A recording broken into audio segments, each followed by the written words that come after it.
lot going on here in terms of, obviously, still government shutdown, appears to be an impasse as well. Trump is trying to, pin the blame on Democrats. We'll show you some polling to indicate whether people are buying that or not. But let's go ahead and take a listen to Trump. Well, I call them Democrat layoffs. They're Democrat layoffs. They're causing it. We're ready to go back. We have a record-setting economy. We have a record-setting country. Prices are way down. We're doing better than the country's ever done. And the Democrats hate seeing that. It's up to them. Anybody laid off, that's because of the Democrat. Despite the current Democrat-induced shutdown, we will get our service members every last penny. Don't worry about it. Don't worry about it. Don't worry about it. And Saagar, I'm sure you saw how they were forcing people's out of office replies to blame the Democrats and putting up messages on the government websites. I mean, Hatch Act, what's that? Apparently doesn't matter anymore, but that's his framing. Yes. Well, I said this morning.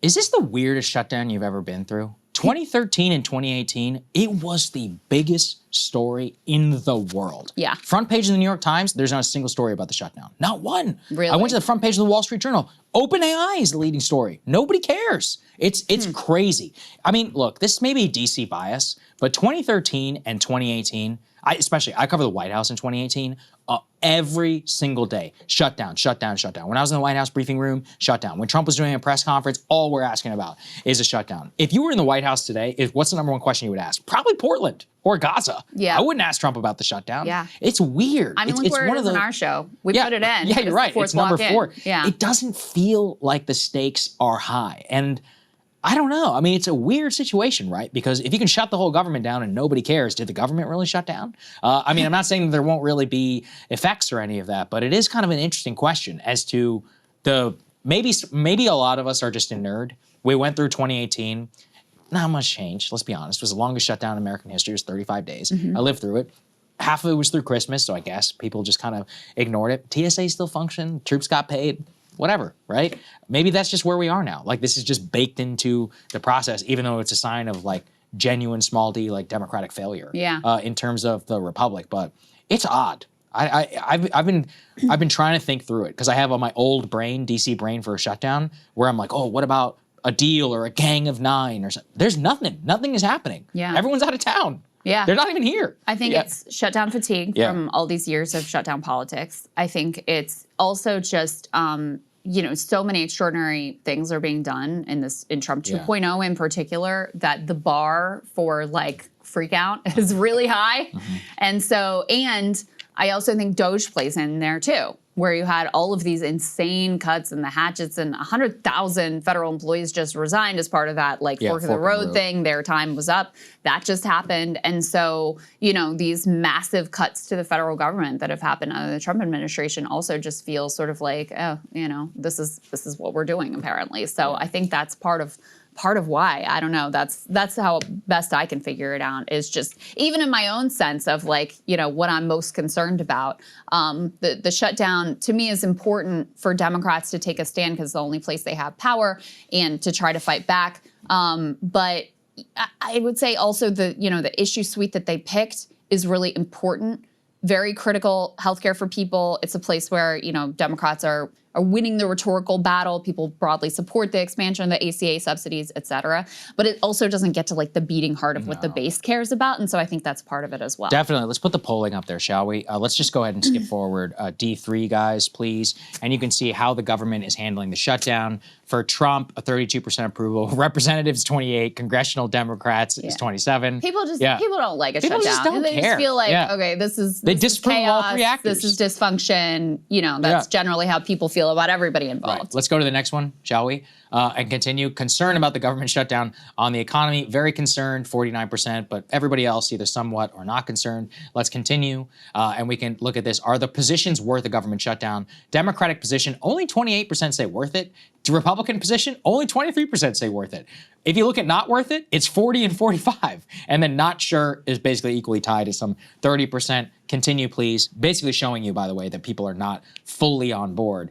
In terms of who's to blame for the government shutdown, you have the plurality, 39% say Trump and the Republicans, 30% say the Democrats, 31% say equally. So there's a lot of either Trump, Democrats, both equally, going around, kind of hatred of the political system. And then finally, let's go to the last one. Among Democrats, a congressional shutdown, quote, is it worth it? Only 48% say yes, which to me, that's a huge messaging failure from the Democratic Party. Agreed, yeah. Because, you know, with your own people, it should be higher. You need to be in the 90s. If you had polled Republicans at the height of the 2013 shutdown, was it worth it? I can guarantee you it would have been like 80 or 90%. Oh, you think so? During that Tea Party wave, the Obama, the hatred, where everybody was, they were ready. They were like, we are done. And this is where I do feel like the, you know, what the base wants them to make a stand on is like National Guard needs to be out of our cities, like those sorts of the authoritarian crackdown pieces. That's where the energy is with the base of basically like you can't fund this authoritarian government.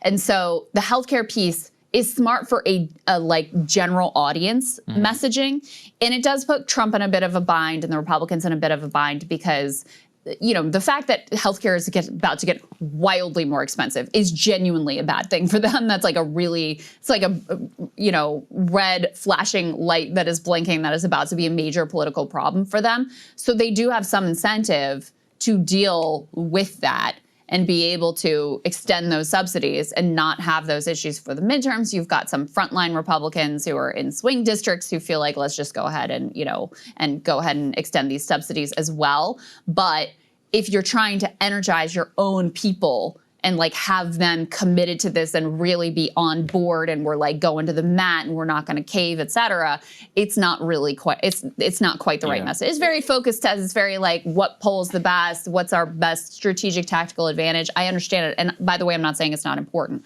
I'm just saying in terms of where the energy and the base is, this is not really it. Do we have that tweet about being weak? Do we have that, which you mentioned? Yeah. Maybe I can just talk about it. Okay, here, I'll go. So they asked people like what words best describe the two parties. And I think they gave them some choices. So it wasn't just like free form. They gave them some choices. So the number one word describing the Democratic Party at 64% is weak. And the number one word describing the Republican Party at 59% is extreme. And so that's kind of, I mean, I think that's how people view these parties. It's like the Democrats are weak and lifeless. Chuck Schumer, Hakeem Jeffries, not exactly inspiring any confidence in literally anyone at this point.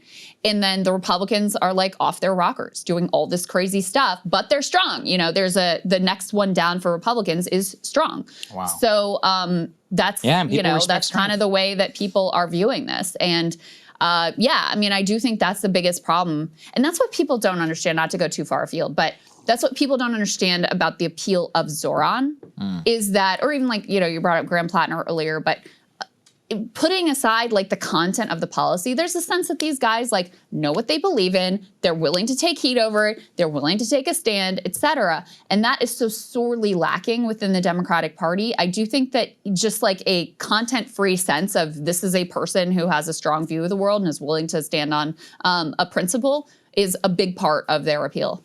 I need to see it in a more, that's why I'm watching Graham much closer than Zoran.